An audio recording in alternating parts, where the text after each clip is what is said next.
नमस्कार मित्रों, जैसा कि दीनदयाल उपाध्याय गोरखपुर विश्वविद्यालय गोरखपुर की बीए प्रथम सेमेस्टर की परीक्षाएं चल रही हैं, इसी क्रम में जो 12 फरवरी 2022 को हिंदी फर्स्ट पेपर जिसका कोड था HAND 101 पेपर हुआ, उसके सेक्शन बी जो CBCS मोड में हो रहा है, ऑब्जेक्टिव प्रश्नों के आइए उत्तरों पर विचार करें। उसके आंसर पर पहला क्वेश्चन पूछा गया था, करुण रस का अस्थाई भाव होगा। सही उत्तर होगा इसका ऑप्शन बी, शोक।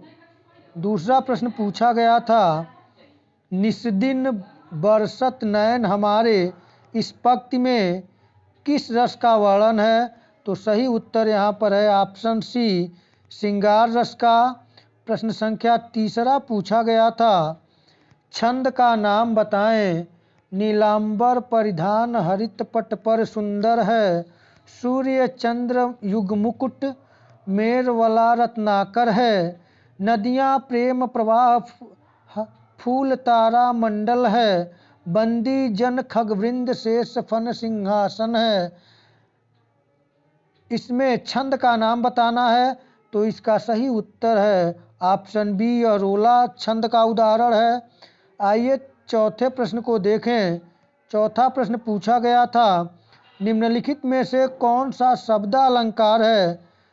तो यहाँ पे सही उत्तर होगा ऑप्शन डी, यमक, क्योंकि आप जानते हैं शब्द अलंकार के प्रमुख तीन भेद हैं, अनुप्रास, यमक और श्लेष, और ऊपर जो तीनों दिए हैं यह अर्थालंकार के अंतर्गत आते हैं। आइए प्रश्न संख्या 5वें पर विचार करें। प्रश्न संख्या 5वां आपसे पूछा गया था, रहीमन पानी राखिए, बिन पानी सब सून, पानी गए न उबरे, मोती मानुष चून। उपर्युक्त पंक्तियों में कौन सा अलंकार है? तो इस प्रश्न का जो सही उत्तर है वह है ऑप्शन बी, श्लेष अलंकार। यहाँ पर जो पानी शब्द आया है वह एक से अधिक बार आया और इसका अर्थ भी अलग अलग हो, यानी कि श्लेष अलंकार की जो परिभाषा है, जहाँ पर शब्द हो एक या एक से अधिक बार, उसका अर्थ भी भिन्न भिन्न हो, वहाँ पर जो होता है श्लेष अलंकार होता है। तो इसमें आया है, रहीमन पानी राखिए, बिन पानी सब सून, पानी गए न उबरे, मोती मानुष चून। तो यहाँ पानी शब्द का जो अर्थ है तीन है यहाँ पे इसीलिए भिन्न एक शब्द है और उसका अर्थ भी भिन्न भिन्न है, इसलिए यहाँ पे श्लेष अलंकार होगा। आइए अगले प्रश्न की तरफ चलते हैं। प्रश्न संख्या 6 है, आचार्य रामचंद्र शुक्ल का हिंदी साहित्य का इतिहास पहले किस ग्रंथ की भूमिका के रूप में छपा था? तो इसका सही उत्तर होगा ऑप्शन ए, इसका सही उत्तर है। यह हिंदी शब्द सागर के ग्रंथ के भूमिका के रूप में छपा था। प्रश्न संख्या 7वां आपसे पूछा गया था, हिंदी साहित्य के इतिहास के किस काल को वीरगाथा काल भी कहा गया है? यहाँ पे सही उत्तर है ऑप्शन ए, आदिकाल को वीरगाथा काल के नाम से जाना जाता है और वीरगाथा काल नाम देने वाले आचार्य रामचंद्र शुक्ल जी हैं। आइए प्रश्न संख्या 8 पूछा गया था, आचार्य रामचंद्र शुक्ल ने भक्ति काल का समय क्या निर्धारित किया है? तो इसका सही उत्तर है ऑप्शन बी, संवत 1375 से संवत 1700 तक। आइए अगले प्रश्न संख्या 9 को देखें। निम्नलिखित में से रीति काल के कवि हैं? तो इसका सही उत्तर है ऑप्शन सी, वृंद जो हैं वे रीति काल के कवि हैं। आइए प्रश्न संख्या 10 को देखें। प्रश्न संख्या 10 पूछा गया था, हिंदी भाषा आदिकाल में किसके निकट थी? तो इसका जो सही उत्तर है ऑप्शन बी, अपभ्रंश के। आइए प्रश्न संख्या 11 को देखें। प्रश्न संख्या 11 पूछा गया था, ब्राह्मी से किस लिपि की उत्पत्ति हुई है? तो सही उत्तर इसका ऑप्शन ए, देवनागरी है। लेकिन कहीं कहीं इस पे कैथी को भी दिया जाता है, लेकिन ज़्यादा क्योंकि खरोष्टी है नहीं, इसलिए इसे उपयुक्त सभी न होकर प्रमुख जो ब्राह्मी से देवनागरी लिपि का उत्पत्ति हुई है, इसलिए यहाँ ऑप्शन ए सही होगा। प्रश्न संख्या 12 पूछा गया था, कौन सी प्राचीन भाषा नहीं है? तो सही उत्तर है ऑप्शन डी पंजाबी। आइए प्रश्न संख्या 13 को देखें। प्रश्न संख्या 13 पूछा गया था, किस भाषा को हिंदी की जननी कहा जाता है? तो सही उत्तर ऑप्शन ए संस्कृत को। प्रश्न संख्या 14 पूछा गया था, किस ध्वनि किसकी इकाई है? तो आप सभी जानते हैं कि भाषा की सबसे छोटी इकाई को ध्वनि कहा जाता है। 14 का ये ऑप्शन सही है। प्रश्न संख्या 15 पूछा गया था, निम्नलिखित बोलियों में से कौन सी बोली उत्तर प्रदेश में सामान्यतः नहीं बोली जाती है? तो इसका सही उत्तर है ऑप्शन सी मैथिली, जबकि अवधी, ब्रज और खड़ी बोली उत्तर प्रदेश में बोली जाती है, मैथिली बिहार में बोली जाती है। आइए प्रश्न संख्या 16 देखा जाए। पूछा गया था आपसे, निम्न में से स्वर ध्वनि है?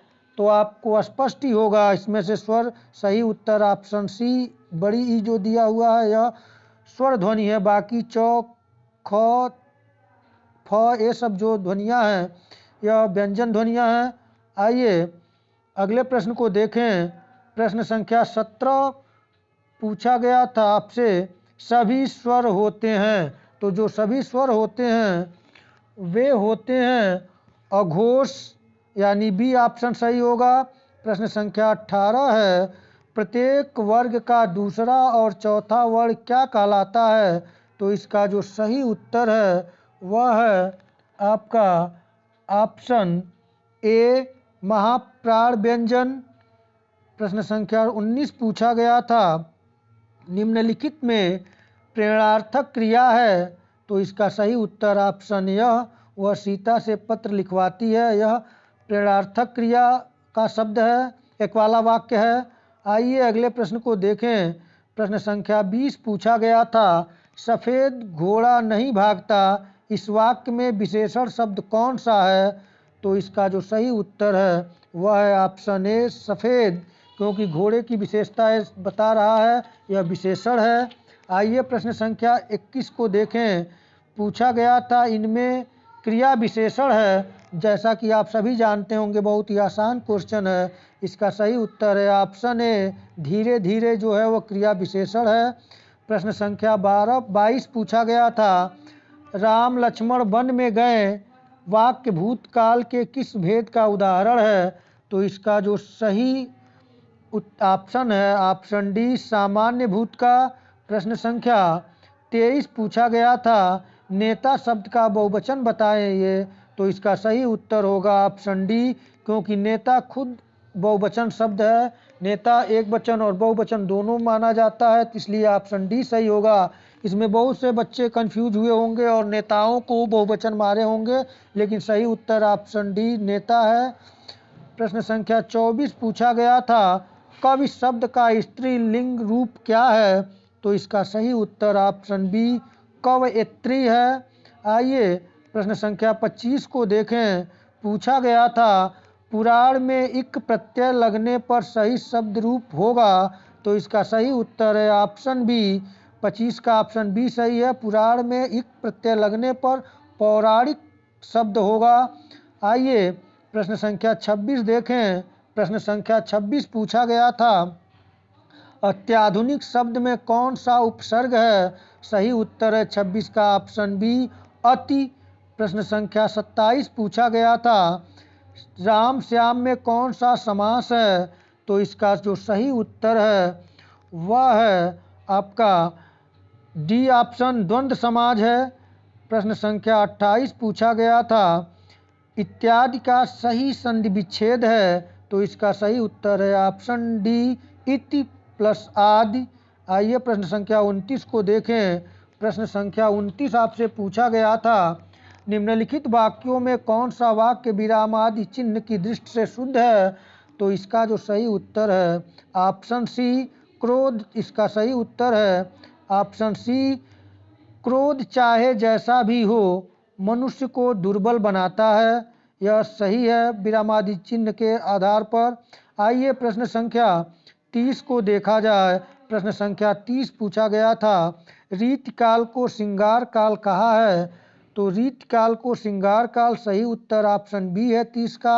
आचार्य विश्वनाथ प्रसाद मिश्र ने और प्रश्न संख्या 31 पूछा गया था आदिकाल की सामान्य प्रवृत्ति नहीं है, तो इसका सही उत्तर है ऑप्शन डी सगुण साहित्य। जबकि इसके अतिरिक्त आदिकाल की सभी प्रवृत्तियां हैं, जैसे नाथ साहित्य, वीर काव्य और लौकिक साहित्य। प्रश्न संख्या 32 को देखा जाए, समकालीन विमर्श नहीं है, तो आप इसका अर्थ समझें कि समकालीन मतलब जो समय चल रहा है इसमें जो विमर्श, जो विषय इसमें से विमर्श यानी बातचीत का इस समय बहुत ज़्यादा प्रभाव या उस पर फोकस नहीं किया जा रहा है, तो वह इसका सही उत्तर होगा ऑप्शन सी भक्ति विमर्श। जबकि स्त्री विमर्श, दलित विमर्श और आदिवासी विमर्श चल रहा है, तो वह समकालीन है और भक्ति विमर्श नहीं चल रहा है इस समय अधिक, तो इसलिए यह भक्ति विमर्श जो है वह समकालीन विमर्श नहीं है। आइए प्रश्न संख्या 33 को देखा जाए, प्रबंध काव्य का भेद है, तो इसका सही उत्तर है ऑप्शन बी खंड काव्य। प्रश्न संख्या 34 पूछा गया था गद्य की विधा नहीं है, तो स्पष्ट हो रहा है निबंध, नाटक और कहानी गद्य विधा में लिखा जाता है, जबकि काव्य जुड़ा हुआ है, जो कविता लिखा जाता है महाकाव्य है, यानी कि 34 का सही उत्तर ऑप्शन सी है। 35 नंबर पूछा गया था अन्य गद्य विद्या के अंतर्गत सम्मिलित हैं, तो इसमें 4 ऑप्शन है, चारों गद्य विद्या के अंतर्गत आते हैं, गद्य विधा के अंतर आते हैं लेकिन अंतर्गत आते हैं, लेकिन अन्य के अंतर्गत यानी कि जो मुख्य है वो नाटक है, कहानी है, उपन्यास है, और स्मरण को अन्य के अंतर्गत रखते हैं, थोड़ा इसे उससे कम दर्जे में रखा जाता है, इसलिए 35 का बी है, एक गद्य के अन्य विधा के अंतर्गत आता है स्मरण। प्रश्न संख्या 36 पूछा गया था निबंध विधा का विकास हुआ, तो सही उत्तर है ऑप्शन ए डी आधुनिक काल में। आइए प्रश्न संख्या 37 को देखा जाए, प्रश्न संख्या 37 पूछा गया था राष्ट्रीय काव्यधारा प्रवृत्ति है, तो इसका सही उत्तर है ऑप्शन ए आधुनिक काल की। प्रश्न संख्या 38 पूछा गया था साहित्य का उद्देश्य निबंध है, तो सही उत्तर है ऑप्शन बी प्रेमचंद्र का एक भाषण था। आइए प्रश्न संख्या 39 पूछा गया था जो देखा जाए प्रगतिवाद के कवि नहीं हैं, तो प्रगतिवाद के जो कवि नहीं हैं सही उत्तर है ऑप्शन डी जयशंकर प्रसाद। आप लोग जानते हैं जयशंकर प्रसाद जी छायावाद के कवि हैं। और अंतिम और 40 नंबर प्रश्न बहुत ही मज़ेदार प्रश्न आपसे पूछा गया था शेर का संबंध है, यदि इस ऑप्शन में जंतु दे दिया गया होता है, अगर जानवर दिया होता है या जंतु दिया होता तो सभी लोग उसी से लगाते। इसका सही उत्तर होगा ऑप्शन डी गजल से। तो मित्रों ये 40 प्रश्न रहे, उसके मैं भरसक प्रयास किया, सभी सही उत्तर हैं और आप अच्छे अंक के साथ उत्तीर्ण होंगे, आप प्रश्नों को अच्छी तरीके से किए होंगे और आप अच्छे अंकों से पास हों, अपने लक्ष्य को प्राप्त करें। इसी उद्देश्य के साथ आज इतना ही। फिर जैसे ही पेपर सेकंड भी हो ही चुका है, उसका भी जल्द से जल्द आपके सामने हिंदी सेकंड पेपर जिसका कोड था HND 102 उसके आंसर की के साथ उपस्थित होंगे। तब तक के लिए नमस्कार।